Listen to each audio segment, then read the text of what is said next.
Mais s'il aime, il doit donner sincèrement, n'est-ce pas? Il ne doit pas donner avec hypocrisie. C'est parce que Dieu nous a aimés qu'il n'a pas regardé au Fils unique qu'il donne. Alléluia. Mais dans l'accomplissement du donné de Dieu, chacun de nous accomplit l'amour incroyable que Dieu avait pour nous. Alléluia. Au point où Dieu a donné son Fils unique en holocauste. Parce que tout le monde sait ici la barbarie dont Jésus-Christ a été sujet pour que nous soyons sauvés. Mais Dieu était là quand son Fils était sujet de cette barbarie. Mais, comme ce qu'il donnait, il a donné avec sincérité. Regardez un peu le silence que Dieu a manifesté à l'endroit de ceux qui le brutalisaient sous la croix. Alors que Dieu avait la possibilité d'anéantir tous ceux qui nous frappaient, tous ceux qui nous clouaient, tous ceux qui crachaient sur lui, tous ceux qui l'injuriaient, tous ceux que vous savez.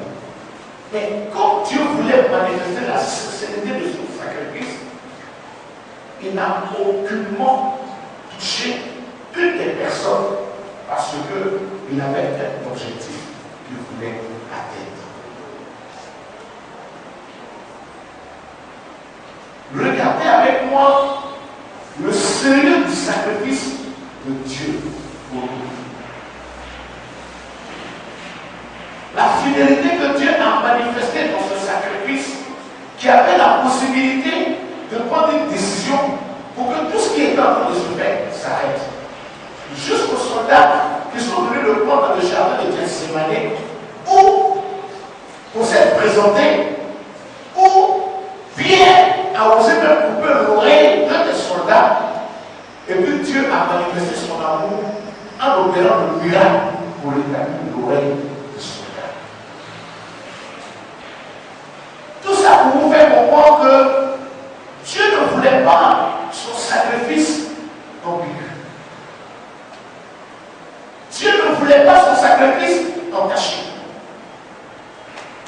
Dieu ne voulait pas voir son sacrifice être méprisé, alors il a accepté tout ce que vous savez pour que la résurrection de Christ soit possible.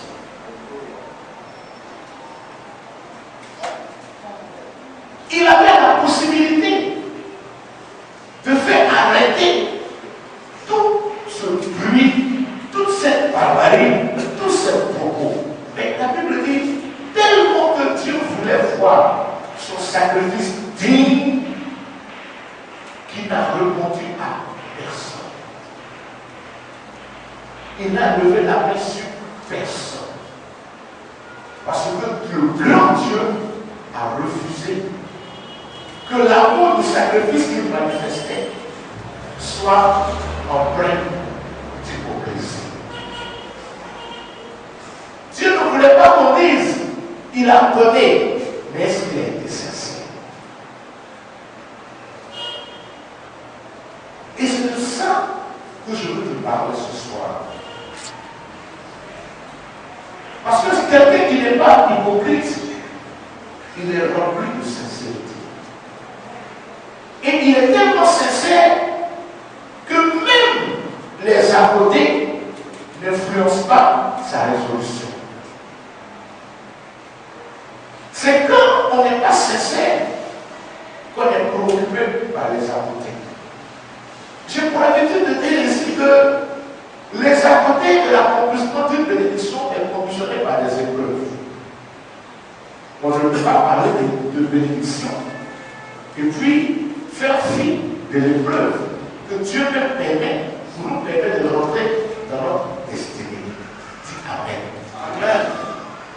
Ce soir, je veux t'emmener à expérimenter cet amour sans pareil de Dieu, qui nous permet d'être aujourd'hui sous sous cette souveraineté dont nul ne peut s'échapper. Est-ce que quand j'ai donné, je peux garder le silence comme Jésus a gardé, comme Dieu a gardé le silence? Je te parle de Dieu qui a donné son Fils unique. Me dira-tu ici que Dieu n'était pas là quand on était en train d'injurier, de frapper son Fils? Dieu était là. Il a vu tout ça. Mais le Fils qu'on était en train d'adresser était un sacrifice que Dieu donne. Donc l'adresser fait partie de l'accomplissement de ce qu'il veut réaliser. Dis Amen. L'injurier fait partie de l'accomplissement de l'objectif qu'il veut atteindre. Le frapper, le clouer fait partie de l'objectif qu'il veut atteindre. Dis Amen. On ne peut pas donner quelque chose parce qu'on aime et puis en même temps refuser que l'homme parle ou que l'homme s'oppose. Vous savez, Dieu, il a sa vérité. Alors ce soir, je veux qu'on s'entretienne sur l'amour sans hypocrisie. L'amour dont je parle, c'est ton sacrifice que tu donnes avec ton cœur. Amen. Je ne suis pas en train de parler de l'amour que j'ai regardé. Je parle de l'amour du sacrifice que je fais, que je veux faire avec sincérité. Dis Amen. Parce que très vite, on conclut. Et pourtant, ce n'est pas ça l'objectif que le Seigneur veut nous répondre ce soir. Alors si tu es là, je veux que tu dises à ton voisin que tu l'aimes. Si ton amour est sincère. Parce que je sais que ton amour est sincère.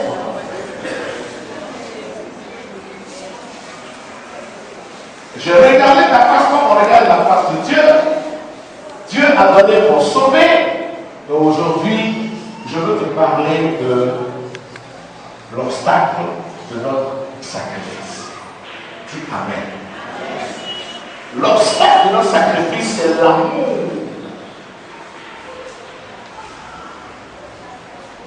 Est-ce que ce que j'ai donné, je l'ai donné avec amour? Parce que quand on donne quelque chose avec amour, on refuse qu'il y ait des propos sur ce qu'on donne. Alléluia. Et comme on refuse qu'il y ait des propos sur ce qu'on donne, et que pendant que je donne, il y a en moi quelqu'un qui lutte, je me fais fort de l'emmener à faire silence. Alors, selon la Bible, qui peut-on appeler hypocrite? Parce que je parle ici de donner. Alléluia. Quand on aime, on donne. Amen. Aimer, c'est donner. C'est-à-dire que quand tu décides de ne pas donner, pour une femme qui veut sa liberté, ou un homme qui veut sa liberté, qui veut se permettre ce qu'il veut, il ne donne pas son amour à un homme. Elle ne donne pas son amour à un homme, et l'homme aussi ne donne pas son amour à une femme. Parce que dès qu'on aime, on n'est plus maître de soi. Aimer, c'est ne plus exister, c'est ne plus vivre. Aimer, c'est se mettre à la disposition de l'autre, n'est-ce pas?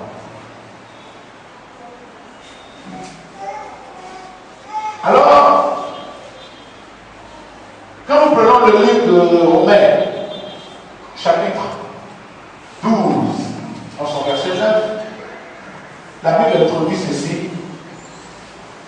Que la charité soit sans hypocrisie. Que la charité soit sans hypocrisie. Mais en d'autres termes, selon certaines versions, la Bible dit que la charité soit plein de sincérité. Alléluia. Donc ça veut dire que quand on n'est pas hypocrite, c'est qu'on est sincère. N'est-ce pas? Quand on n'est pas hypocrite, c'est qu'on est sincère.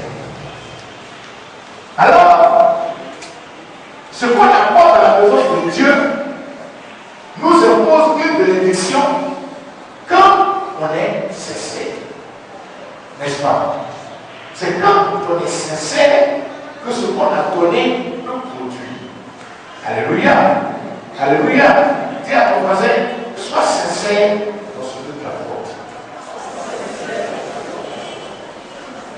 Nous allons prendre Ésaïe 29, qui va nous emmener à comprendre à partir du verset 13 ce que Dieu veut qu'on sache.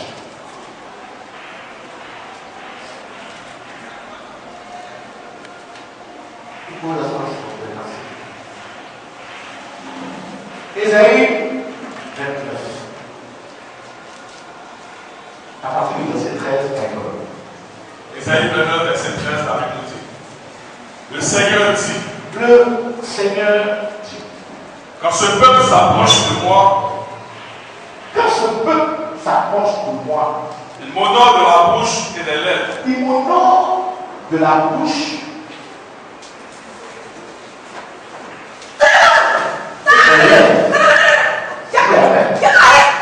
Mais son cœur est de moi. Faut la taper s'il vous plaît.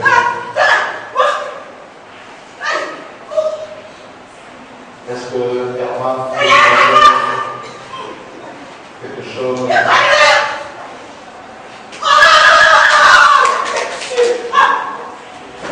Est-ce que tu peux me donner quelque chose en ce nom?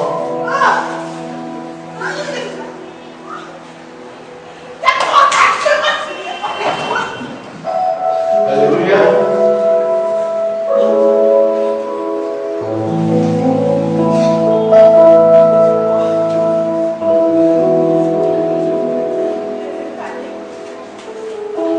Il est le Dieu de mon salut. Alors ce soir, il reçoit notre adoration. Écoutez bien ceci, mon peuple. Écoutez bien ceci. À cause de votre méchanceté. À cause de votre méchanceté. Oh, mon serviteur est attristé.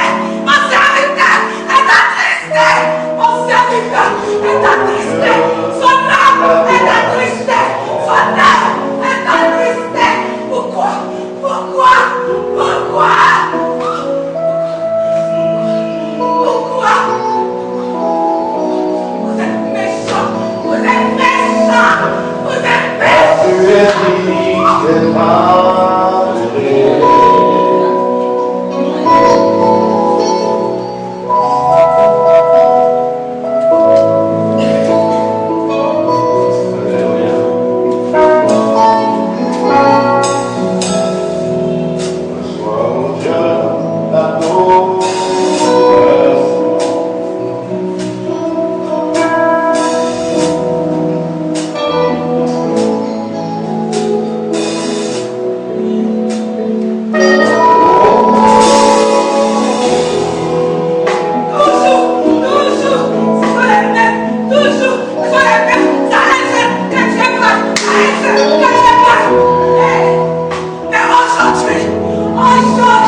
Je vous emmener à comprendre un peu